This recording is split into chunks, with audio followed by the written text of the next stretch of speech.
We got shirts on sale. Express your love for the evolutions and the new channel rebrand with an evolution t-shirt and hoodie. On sale now. Also, if you like anime, go check out our anime channel MysticSage for awesome anime content. And be sure to follow me on social media so you can stay caught up with the channels and me. Links will be in the description below.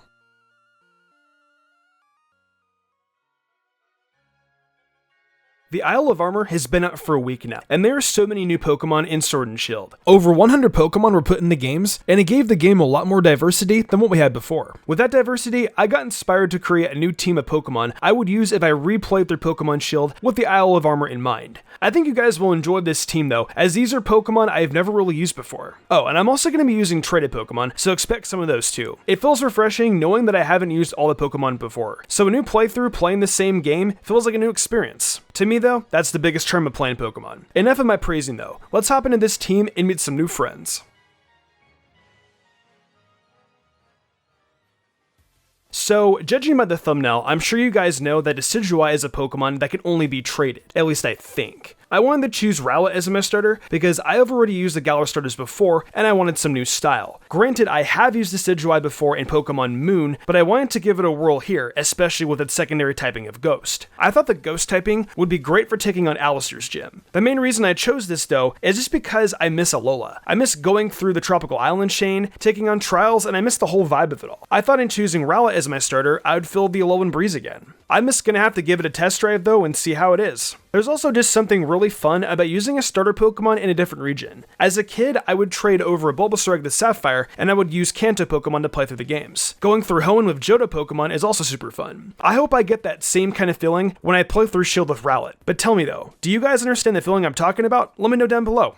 So, as of recent, I have actually changed my favorite Kanto starter from Bulbasaur to Squirtle. Don't get me wrong, I will always love Bulbasaur and all the amazing times I've had with it competitive and as a kid in Viridian Forest, but Squirtle has really grown on me in the past month. I was rewatching the earlier seasons of the Pokemon anime again and remembered just how great Squirtle was. I remembered all the great times I saw it as a kid and how it clutched Ash quite a few victories. Squirtle was also a lot more comedic of a Pokemon, well in Ash's case. The shades are also pretty clutch. More on the game side though, Blastoise also got a buff with Shell Smash, and it also just got a Gigantamax form. I want to use its Gigantamax form in a playthrough and see how cool it looks in gyms. I'm sure it's going to look amazing though regardless, because Blastoise's Gigantamax is awesome. Oh, and I totally forgot about Wartortle too. It's one of the best middle stage starter evolution Pokemon. Its design is pretty sleek, and it's the perfect representation of what a teenage turtle should look like. Bottom line though, I'm choosing Blastoise for its Gigantamax form, and just for the sake of me loving Squirtle. I'm super excited to trade over a Squirtle and to start my brand new journey. And this time, I don't have to play through Kalos or Kanto to enjoy it.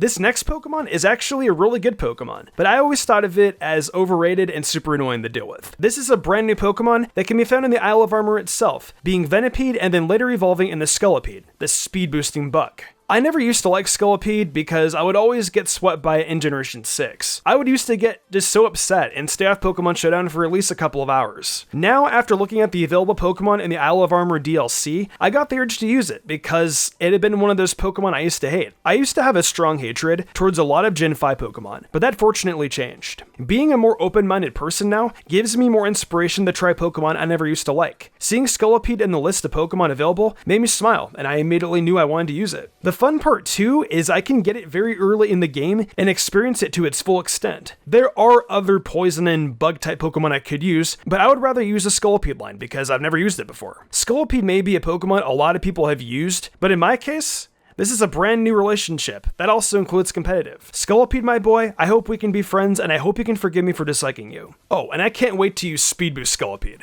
Well, that is if I can find one. Back with more Pokemon that involve trading, here's Alakazam, an actual trade Pokemon. I should explain the difference of what I meant with Rowlet and Squirtle in terms of trading. Rowlet and Squirtle are going to be Pokemon that are traded over from my other copy of Shield. I hope that clarifies everything. Anyways, back to Alakazam. What's crazy about Alakazam is regardless of how good it is, I've actually never used it in a fun playthrough. I have used it in the old best team for Johto, but I haven't used one since. Another experience I have had with using this line was way back when I was a kid. I solo run Pokemon Silver with the Kadabra, and I leveled it all the way to level 100. Yeah, I had no idea how to evolve it until a few years later when I figured out it was a trade evolution Pokemon. Ever since then, I have never played a Pokemon game with the trade evolution to Alakazam to use it fully. However, I have used a shiny Alakazam in my Heart Gold Shiny Badge quest, but I never completed it. Alakazam doesn't deserve that. It is an amazing Pokemon that deserves to be used to its full potential. This time, I want to do that. I want the broken mess that is known as Alakazam to wreak destruction on other enemy teams. Alakazam is one of the best psychic Pokemon and special attackers out there. The fact that I haven't used one yet still blows my mind. Is there anyone else out there that still hasn't used an Alakazam? Please let me know. I just wish we could have gotten a Galarian Alakazam, because that would have been such a great opportunity. Oh well, maybe in the future. I was just browsing through the Isle of Armor Pokemon available, and I found Sandygast and Palossand. I totally forgot the set of Pokemon existed, and I remember how cool I thought they were when they originally came out back in Gen 7. I don't ever remember using a Palossand on my team, but it seems really fun to use. Ghost and Ground type is just such a unique typing combination that it hyped me up to give it a try. Sandygast also looks like a very hard Pokemon to use, due to its speed and lack of great level up movesets. But you know what? I want the challenge. I guess a great quality that Sword and Shield does have, though, is TRs. At least with TRs, I can get Shadow Ball and Earth Power for Palossand before the end of the game. Palossand does get Earth Power at level 54, but that's just a little bit too late for my taste. It's going to need something earlier than that, so I really hope I can pick up the TR in that time. So I like that challenge, right? But for an even bigger challenge, I think I'm going to try Emasuda First Shiny one and use that one on my team. This set of Pokemon, Sandygast and Palossand, has one of the best shinies out there. Black shinies are the definition of what I call a perfect shiny Pokemon. Other than that, I just love Palossand's concept of a Pokemon and the fact that it's got some fantastic Pokedex entries. Very, very fun ones indeed. Don't leave yourself buried in the sand by yourself, or else Palossand will come find you. The challenge, design, and concept are what draws me into using this Pokemon. I should have used one in Pokemon Sun and Moon, but yeah, you know what? Oh well, I can use one now. Thank you for putting in Palossand, Pokemon. I do appreciate it. Before I wrap up this team, here are some Pokemon that didn't quite make the cut, but I really contemplated on using them. The first Pokemon is obviously Gardevoir. I use Gardevoir so much in so many of my playthroughs, it's not even funny. The Psychic and Fairy type combo really helps this Pokemon dominate Galar, especially with all its dark types. It's got Psychic, Moonblast, Calm Mind, Focus Blast, and so many other fantastic attacks. I also was contemplating on looking for a shiny one, so that's another reason. The second Pokemon is actually Klefki. Now Klefki I used to not really like all that much, but a buddy of mine showed me just how amazing it is. It's a very gimmick-based Pokemon, but it looks really fun to use. I've never used an offensive Klefki in a playthrough before, so this should be fun if I do decide to use it in Sword. I really think Klefki is an underrated Pokemon in terms of playthroughs. In competitive though, yeah, this thing is mad crazy. But yeah, these two Pokemon are what I originally wanted to use. But hey, I could use these in a Sword team at some point. That wraps up these honorable mentions though. Let's hop back to the final member of this team.